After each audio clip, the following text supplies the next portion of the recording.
Biz teklif ederiz bu scena duet Yasti Kongas köyünden.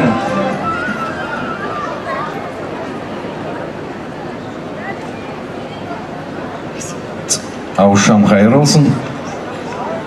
Akşam hayır olsun Çadırlunga. Hadi deneyeceğiz. Şimdi biraz şirinlenme. Nece duyuyorsunuz kendinize? Yayınları yukarı hepsiniz.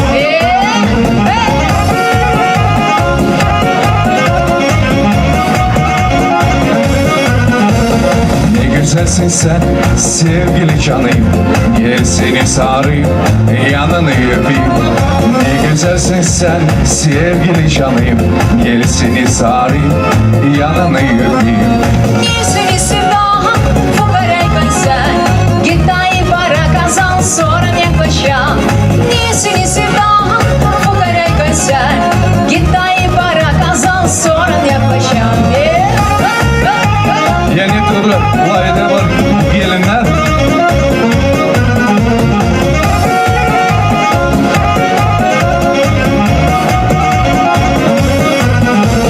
Moskova'ya gittim, pek çok işledim.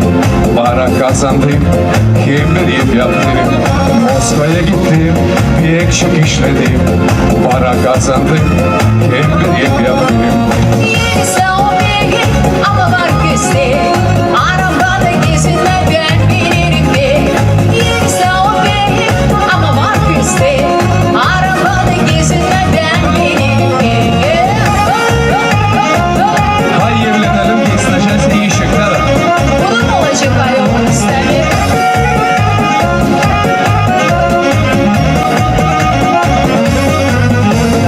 Para kazandım, araba aldım. Nerede daha sana ben borçlu kaldım. Moskova'ya gittim, para kazandım. Araba aldım, nerede daha alayım sana ha? Söyleyeyim sana sal doğru aga. Yerine al bir krizi getirsen bana. Söyleyeyim sana sal doğru aga. Yerine al bir krizi getirsen bana. Bu yerim boş lazım onu doldurmam.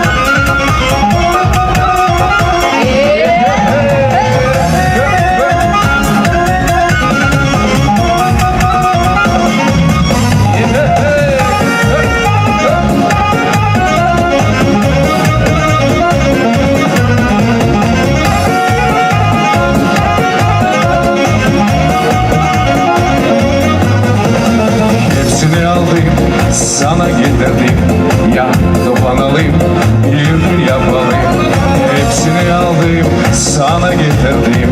Ya dolanalım, bir dünya balıyım.